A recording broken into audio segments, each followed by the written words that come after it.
brief moment, Open World Entertainment looked like a smaller agency with real momentum. It had active artists, international connections, and groups that were just beginning to gain attention.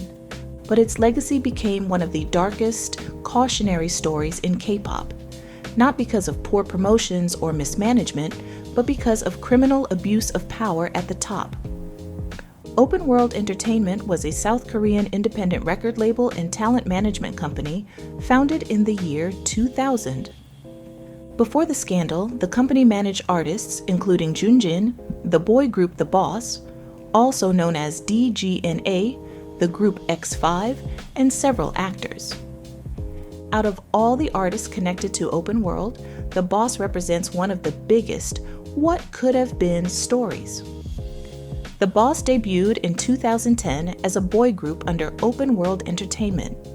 They made their first appearance on a major music program with their debut song Admiring Boy, and quickly began building momentum. Rather than focusing immediately on the Korean market, the group promoted heavily in Japan. They released multiple Japanese singles and developed an overseas fan base, following a strategy that prioritized international growth. Plans were in place for continued promotions, including a full Korean album. Then, everything stopped. In April 2012, the head of Open World Entertainment was arrested and charged with multiple counts of sexual assault and violence involving trainees and artists under the company.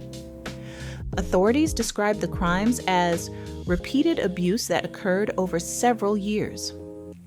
Investigators interviewed numerous victims, and the case moved through the criminal justice system. This is where it's important to be clear and respectful.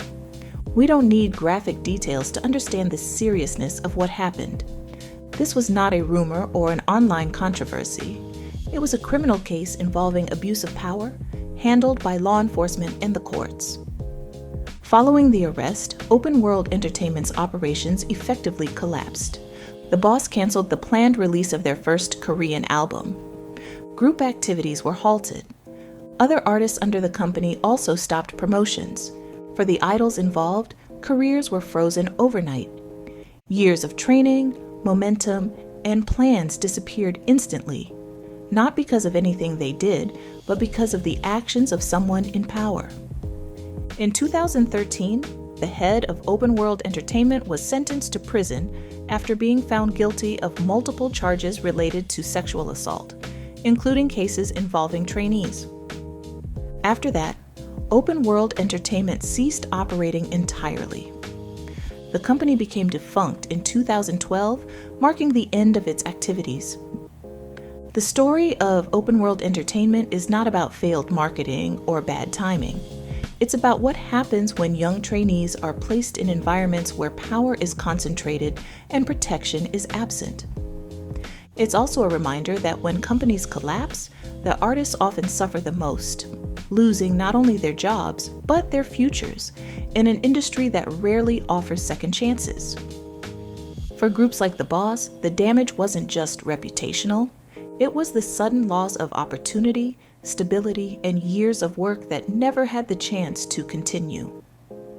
This story is uncomfortable, but it matters because talking about it respectfully is part of acknowledging what happened without turning it into gossip and without forgetting the artists whose careers were cut short.